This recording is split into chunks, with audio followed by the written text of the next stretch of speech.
అందరికీ నమస్కారం। ఈ రోజు మన ఛానల్లో ఈ 2025 సంవత్సరం జూన్ 11 బుధవారం అంటే రేపు జరుపుకునేటువంటి జ్యేష్ఠ పౌర్ణమి ఏరువాక పౌర్ణమి విశిష్టత ఏమిటో, అలాగే ఈ రోజు తిథి నక్షత్రం ఏమిటో, వట సావిత్రి వ్రతం ఈ రోజు వీలు కాకపోతే ఈ వ్రతాన్ని మళ్ళీ ఎప్పుడు చేసుకోవాలో ఈ రోజు మనం ఈ వీడియో ద్వారా పూర్తి వివరాలు తెలుసుకుందాం।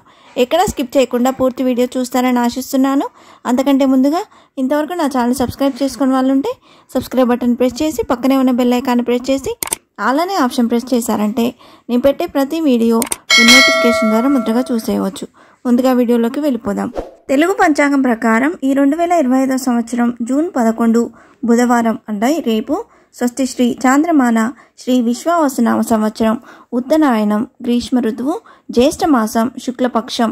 ఈ రోజు తిథి పౌర్ణమి తిథి అండి। ఈ పౌర్ణమి తిథి జూన్ 10వ తేదీ ఉదయం 11:35 ప్రారంభమై జూన్ 11వ తేదీ మధ్యాహ్నం 1:13 పౌర్ణమి తిథి అనేది ముగుస్తుంది। ఈ రోజు నక్షత్రం జ్యేష్ఠ నక్షత్రం అండి। ఈ జ్యేష్ఠ శుద్ధ పౌర్ణమి రోజును మనం ఏరువాక పౌర్ణమిగా కూడా జరుపుకుంటాం। రోలుపైలే రోహిణి కార్తె వెళ్లి తొలకరి చినుకులను తెచ్చే మృగశిర కార్తె రాకను స్వాగతిస్తూ జరుపుకునేదే ఈ ఏరువాక పౌర్ణమి। వర్ష ఋతువు ప్రారంభంలో వచ్చే ఏరువాక పౌర్ణమి రోజు రైతులు ఎద్దులను నాగల్ని పూజించి దుక్కి దున్నడం ప్రారంభించేవారని ఈ పండుగ గురించి ఋగ్వేదంలో వివరించారు। ఈ ఏరువాక పౌర్ణమి సహజంగా కర్షకుల పండుగ।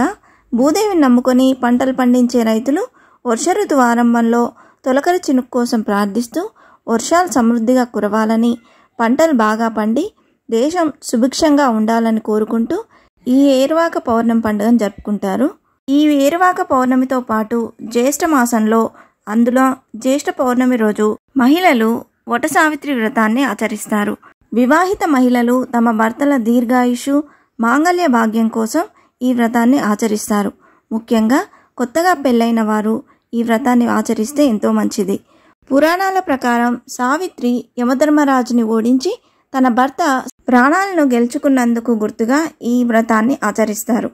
ఈరోజు స్త్రీలు తమ కుటుంబ జీవిత భాగస్వామి దీర్ఘాయుష్ను కాంక్షిస్తూ మర్రి చెట్టుకు భోగాన్ని సమర్పించి దానిపై దారాన్ని చుట్టి పూజిస్తారు। ధూపదీప నైవేద్యాలు సమర్పించి 5 ముత్తైదువులకు పండ్లు తాంబూలంగా ఇస్తారు। ఒకవేళ ఈ వ్రతం రేపు చేయడం వీలు కాని వారు జ్యేష్ఠ అమావాస్య రోజు కూడా ఈ వ్రతాన్ని ఆచరించవచ్చు। ఇంతే ఫ్రెండ్స్, ఈ వీడియో మీకు నచ్చిందని ఆశిస్తున్నాను। ఇలాంటి ఇంట్రెస్టింగ్ వీడియోస్ కోసం please subscribe my channel and press the bell icon. అలాగే లైక్ చేయండి, షేర్ చేయండి। మీకేమైనా సందేహం ఉంటే నా కమెంట్ బాక్స్లో పోస్ట్ చేయండి। మరొక మంచి వీడియోతో ముందుకు వస్తాను।